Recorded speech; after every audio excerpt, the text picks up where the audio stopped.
A small island holds a vast history. Everywhere one stands, worlds lie beneath the feet. Each year, hundreds of archaeologists across Britain search for more clues into the story of who lived there, when, and how. A blade wound appears here and here. The figure was attacked from all angles. Archaeology resembles a complex jigsaw puzzle, drawing together everything from skeletons to swords, temples to treasure. The figure bit the shield. Yes, biting the shield. From Orkney to Devon, investigations this year span sea, land, and air. Questions are shared, and some answers uncovered as teams dig for Britain. The Romans invaded and occupied the land for nearly 4 centuries, covering it with roads and cities. This year, archaeologists uncover surprising new evidence, challenging preconceptions, and offering fresh perspectives on Roman Britain, revealing a vanished landscape. Astonishing finds still emerge from the soil, bringing one face to face with the people of Britannia. A newly discovered town in rural Devon turns history on its head. The mystery of the 97 dead babies thickens, and the Roman god buried for 1,700 years beneath the fort surfaces. The Roman military occupation likely began on the southeast corner of England, where the Romans are thought to have first landed. In the story of Roman Britain, mighty legions take center stage, while the fleet, the Classis Britannica, remains practically unknown. For nearly 4 centuries, hundreds of wooden ships, all long vanished, patrolled the channel. A dig promises to lead straight to the control room of Britain's first major navy, bringing one closer to the man who ruled Britannia's waves. A suggestion links the Roman navy to a particular site on the cliffs at Folkestone. Archaeologists excavate the site, hoping to uncover new evidence and test that possible connection. On the edge of these cliffs, volunteers unearth a magnificent Roman villa in Folkestone, Kent. First discovered in 1923, the site reopened last year. Those digging know they are probably close to the spot where the Romans first landed in Britain under Emperor Claudius in 43 AD. The excavation of this villa on the edge of Folkestone is directed by professional archaeologists, but relies on an army of local volunteers passionate about the area's history. The site occupies an amazing place with a spectacular view overlooking the channel. Its location and size suggest it belonged to someone important. Andrew Richardson supervises the site since reopening last year. The building itself looks almost palatial. Well, this is only a small part of it. This is one wing of 2 wings projecting from the front of a long rectangular building. Further blocks exist beyond the fence, and a third block would have been a bathhouse. Much of that has gone over the cliff, lost to erosion. The extraordinary size and prime location suggest the inhabitant was well connected. JJ, the sort of person who would have lived in a villa like this with its own bathhouse, must have been an individual or family of immense wealth and power. Someone from the empire might have said, "I like this spot, and I'm going to build myself a proper Roman residence." Something more concrete is needed to pinpoint the individual's actual identity. Dozens of trademark roof tiles found in the soil link the former inhabitant to the Roman navy, the Classis Britannica.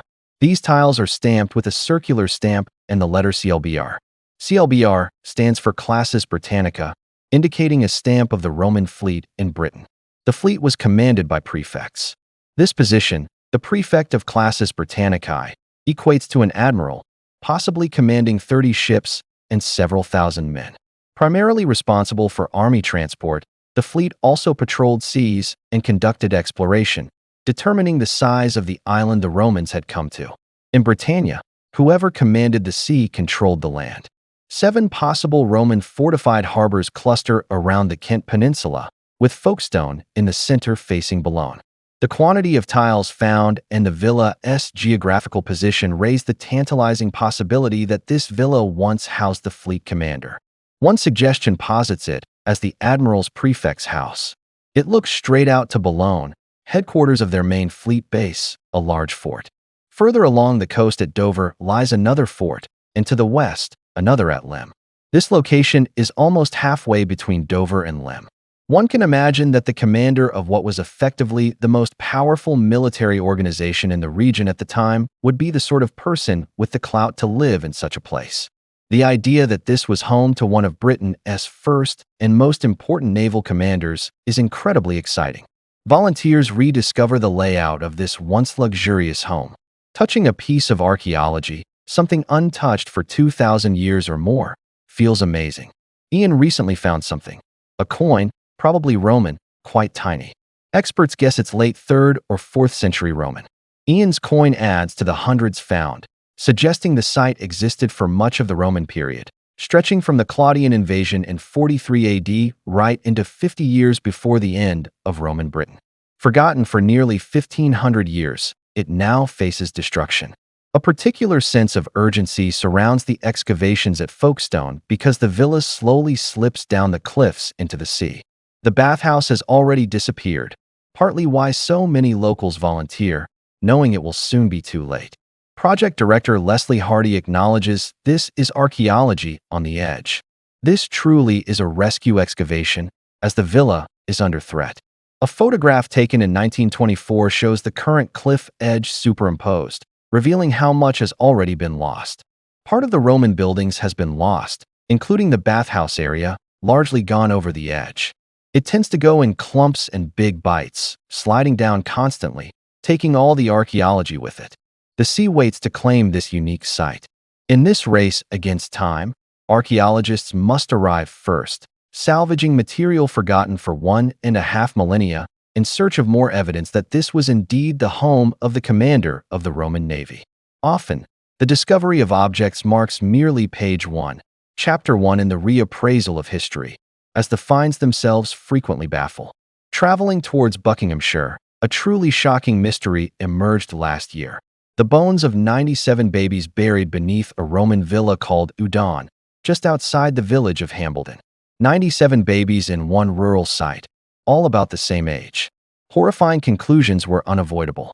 The infants died around the time of birth, suggesting deliberate killing. But why? The explanation keeps returning to the notion of a brothel. The case of the 97 dead babies at Udon Roman Villa stood as the most disturbing story covered last year. It captured imaginations not just in Britain, but around the world. Were those babies murdered, and if so, why? Upon closer examination of the bones after filming, a cut mark appeared on one. Further investigation was necessary. Two other experts in human bones, Simon Mays and Kate Robson Brown, examined whether the cut marks were ancient or made by an archaeologist's trowel. Kate considered the cuts under a light microscope to see if sediment was present, which would suggest genuine old Roman cuts. The microscopic image suggested a knife cut the flesh right down to the bone. Sediment inside the cut marks strongly suggests they are very old, potentially made around the time of the baby's death. Why might these babies have been killed? Romans sometimes limited family size by killing babies, especially females. Bone appearance cannot determine gender, but DNA can. Carrie Brown, an expert in ancient human DNA, chose 10 skeletons. Extracting ancient DNA is painstaking, but the results are clear: 5 girls and 5 boys. Now it is known it wasn't solely female infanticide. Artifacts found at the villa may indicate whether the deaths occurred close enough in time to justify the grim conclusion of murder. Archaeologist Jill Ayres helps determine when the objects were produced. 34 kilograms of datable material blessed the discovery. As an example, a little vessel is a cup marked Crebuso M, short for manufactured by the hand of Crebuso, dated between January and 80. The dates for the babies range from 1950 to February. So many infant deaths over 50 years in one rural site seem too numerous to result from natural causes, pointing to foul play. When discussing the brothel theory last year, Jill initially put it forward as a suggestion to stimulate thought. After studying artifacts, data, and every alternative for natural explanations, she returns to the brothel theory. Female artifacts indicate many females on site. Beautiful little hairpins and carved items support this notion. A fragment of pornographic pottery presents a suggestive clue. Where did customers come from? Hambledon is in the middle of nowhere. Trackways leading from the river, a major arterial route in the Roman world, suggest trade routes. A track leads from the river past Judon to Dorchester. Jill believes a ford near Udon Villa once existed. Divers report the Thames is unusually shallow here. A personal visit confirms the river seems shallow enough to have been a ford in Roman times. Perhaps passing trade unloaded here and turned to Udon brothel for refreshment. Over the past year, Jill revisited finds from Udon and the wider landscape, exploring her brothel idea. Intrigued by Jill's brothel theory, skepticism remains due to circumstantial evidence. Hard evidence in the form of artifacts from the villa excavations is held at Buckinghamshire County Museum, where curator Brett Thorne offers insights. Brett expresses doubt about the brothel theory, considering the villa too far from major population centers. Finely crafted objects suggest something other than cold-blooded murder, a more benign explanation involving the cult of the mother goddess. Among thousands of objects on the site, 3 relate potentially to the mother goddess cult. A beautiful piece of pottery bears signs of this cult. The mortarium, a grinding bowl, features peacocks, symbols of Juno, the Roman goddess involved with childbirth and queen of the gods. More evidence includes a scarab beetle evoking the Egyptian mother goddess Isis and an intriguing shard of pottery. This favorite fragment depicts a statuette arm holding a baby. Another fragment shows a woman nursing babies, called the Dianutrix, resembling Madonna and child iconography, symbolizing the eternal mother and child. A Roman mother cult, a Gallic or Celtic mother cult, and a carved stone scarab beetle representing Isis, the Egyptian mother goddess, suggest a cult of the mother goddess existed there. Women may have used Eugenvella as a birth center with a doctor present. Could this explain the cut marks seen on one baby's bones? Embryotomy to save the mother's life could account for these marks if the baby was dead. Obstetric practices may have been ongoing. If women came to Uden to give birth, the large number of infant deaths could be explained without citing murder. Yet, Brett's evidence is no less circumstantial than Jill's. What exists at Uden is an infant cemetery with ages at death, strongly suggesting infanticide. Is this simply an extreme of what was normal for Roman society? Or is something else explaining all those dead babies? Could it have been a birthing center or a brothel? The evidence remains inconclusive, warranting further discovery. At the moment, Uden remains a mystery.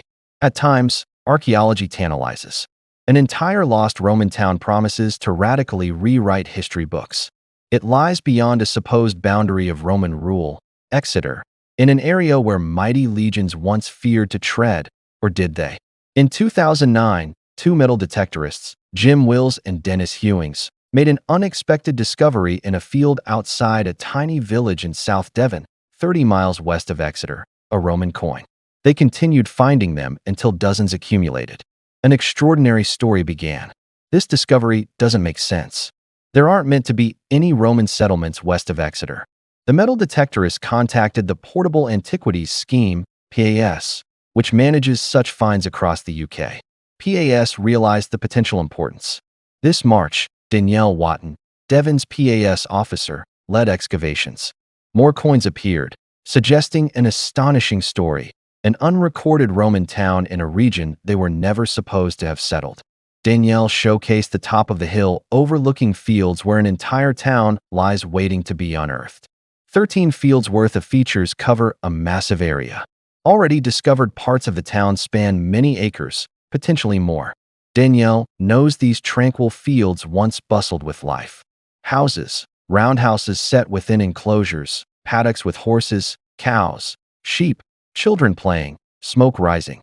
Life 2,000 years ago comes alive in imagination. Excavation resumed in June with eager local volunteers.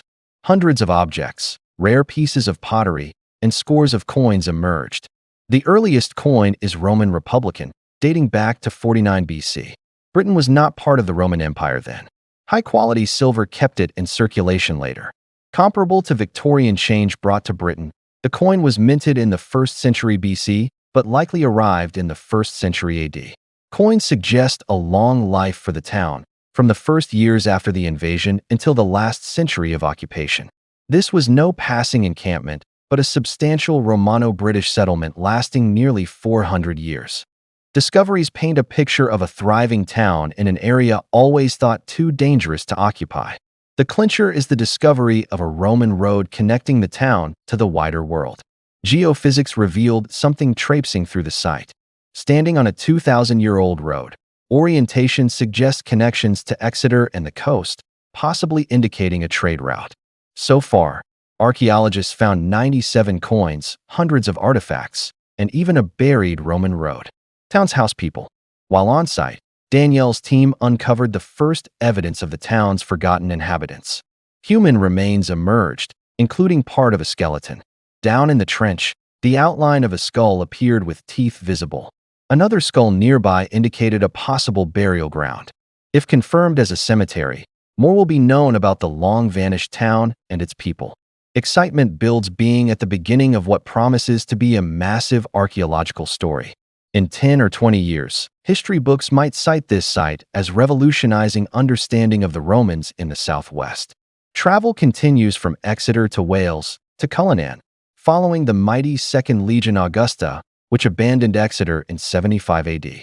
This amphitheater is part of the massive Cowleen Fort complex, started in 75 AD by General Frontinus. First dug in 1909, over a century later, it yields objects breathing new life into the legion's long-dead men. Cillian Roman Amphitheater stands as one of the great symbols of Roman Britain alongside Hadrian's Wall. For many local children, it offers a first real experience of the Romans. Last year, new excavations uncovered something extraordinary, a warehouse full of objects providing insight into Romans' private lives. Peter Guest leads the dig.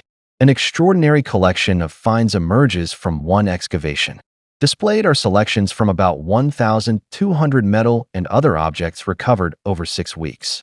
Among them are exquisite fish brooches, originally enameled in the eye, extremely rare together. These brooches likely belonged to long-dead legionnaires and their wives, as did a head of the goddess Minerva. Another exceptional find is a lion's head fitting, likely part of furniture.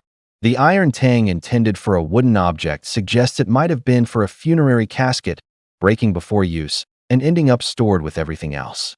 The collection resembles a junk shop or lockup store, akin to modern storage units for excess household items. Among objects destined for Cillian's Roman Legion Museum is something mysterious and utterly unique: pieces of a Roman garment. Conservation occurs painstakingly in Cardiff. Penny showcases one lump excavated from Cillian. Careful wrapping allowed transportation. Opening revealed an interesting fish scale effect created by tiny flat-headed pins, resembling sequins laid atop each other for a shimmering effect. Penny believes she has a garment unlike anything previously discovered. Unique across the known Roman Empire, nothing similar exists. Could it be armor? Possibly a decorative part. Another piece provides more clues to the owner's identity, suggesting it could indeed have been armor. A fragment features a little face with a solid head of Mithras attached.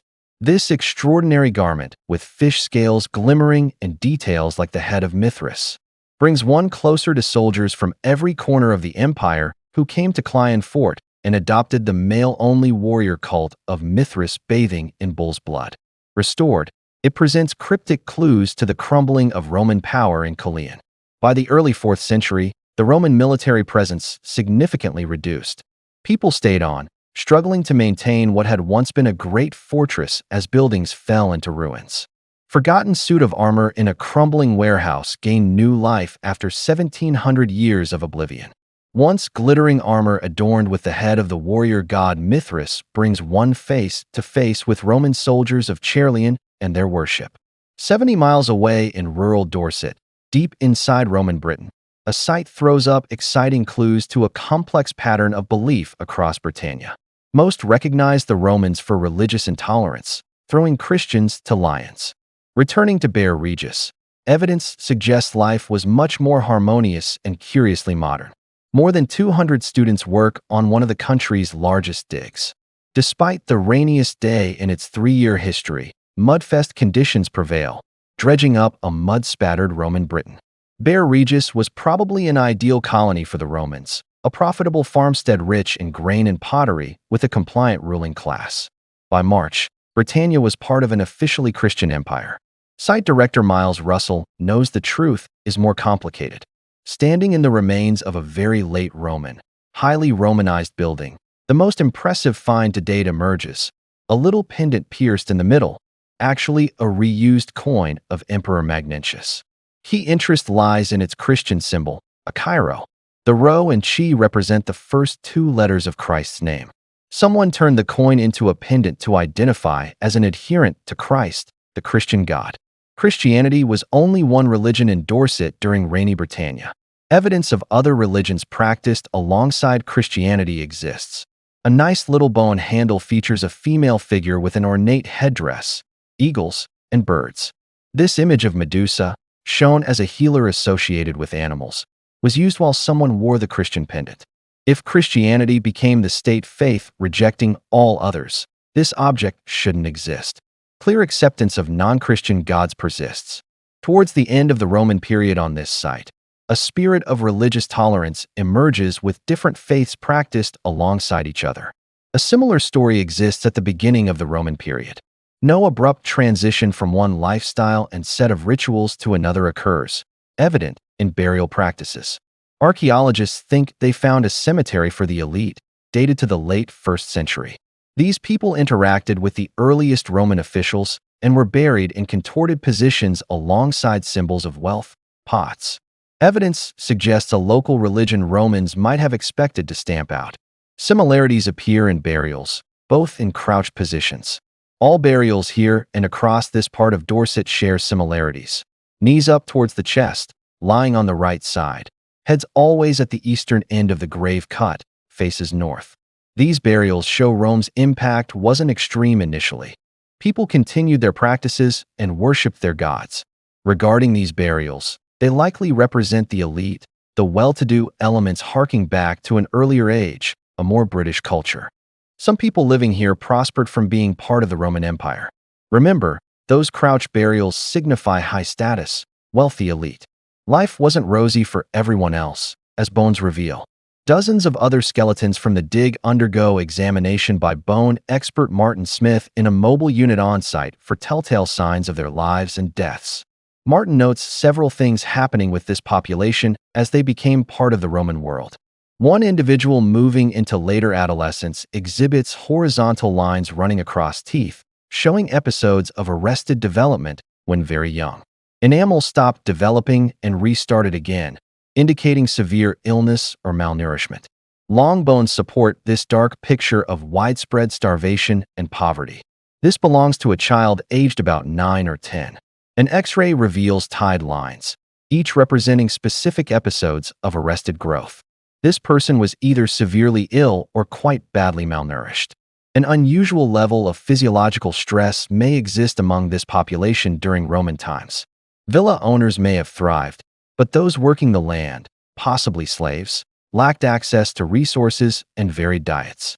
Martin's examination of these young people's bones starkly reminds one of a brutal world only archaeology can recapture. Along Hadrian's Wall alone, for huge Roman excavations occurred this year. Just south along the Roman road of Deer Street, evidence emerges about what happened inside forts after Romans left Britain in April. Roman occupation of Britain began in 43 AD, lasting nearly 4 centuries. Then they packed up and left in April, snuffing out civilization and plunging Britain into the Dark Ages. But what if the Romans never actually left? Discoveries at Binchester raise that possibility. The last days of Roman Britain emerge from dark mud, with floor surfaces laid down and later robbed out. Long assumed that when the Roman Empire stopped paying troops, soldiers left in search of a new living. Excavations in Binchester's barracks illustrate an untold story where soldiers stayed on and went native. The tale begins somewhere unremarkable, a hole filled with animal bones. Standing in a very big stone-lined pit, evidence points to a tanning industry turning cowhides into leather. The process involves soaking hides in noxious substances and scraping off fat. This hole could soak a few cowhides. David Petz has other evidence supporting the theory. Big holes and pits yield lots of animal bones, skull fragments and foot fragments. Cow skulls, jaws, horn fragments, and skull fragments match tannery waste when skinning cows leaves the skull and feet intact. David believes evidence points to an industry growing after Rome stopped soldiers' wages, suggesting Romans never really left. David thinks Roman soldiers stayed. When governments disappear, people remain, finding ways to live and continue. Remarkably identifying the industry engaged in here, Binchester, the largest Roman fort in County Durham, remains partially excavated. Discoveries revising understanding of the Roman withdrawal make it an important site. More evidence emerges, not just a tanning industry, but something even more unexpected, jewelry workshops continuing when civilization was thought to have collapsed. Evidence suggests very late or immediately post-Roman jet workings, with raw jet coming from Whitby. Fragments of unfinished jet bangles indicate local use. Specialist craftwork and a trade in jewelry surface after civilization's supposed collapse. Better preserved small finds prompt a visit to what was once the commander's house, now overseen by Rob Collins. Rob displays wonderful finds. Binchester produced loads of material in just 2.5 seasons. Segmented beads, drilled through for necklaces, showcase specialist craft workers on site in the years after the Roman Empire. Some jewelry looks significantly more Roman than others. Officers and magistrates wore crossbow brooches to proclaim importance in the Roman hierarchy. After April, crossbow brooches vanish from digs, replaced by penannular brooches shaped like broken circles, a British type of object. Penannular brooch terminals feature tiny ends of a C-shaped form. Crossbow brooches, large symbols of Roman power, don't continue into post-Roman years, but penannular brooches do. Frontier dangers might necessitate new alliances, displaying Britishness rather than Romanness. Life changes significantly. Archaeology at Binchester demonstrates the oversimplification of imagining one epoch, Roman Britain, suddenly ending as another. The Dark Ages begins. One period always bleeds slowly into the next. Beliefs and lifestyles aren't abandoned overnight, and past material culture often lives on into the present. A church a few miles from Binchester Roman fort ranks among England's earliest, built by Anglo-Saxons using stone from the fort. It represents endless recycling of materials by subsequent generations and cultures. Here, Roman stones form part of a building still in use today. From this church built after Roman withdrawal to the magnificent villa near the probable landing site, Romans remain very much present, even in the soil beneath feet. Surprisingly, despite nearly 4 centuries of Roman occupation, archaeology continues revealing new information. Discoveries include an unexpected Romano-British settlement west of Exeter and evidence of Romans staying on long after their army left. Digging continues, promising further discoveries.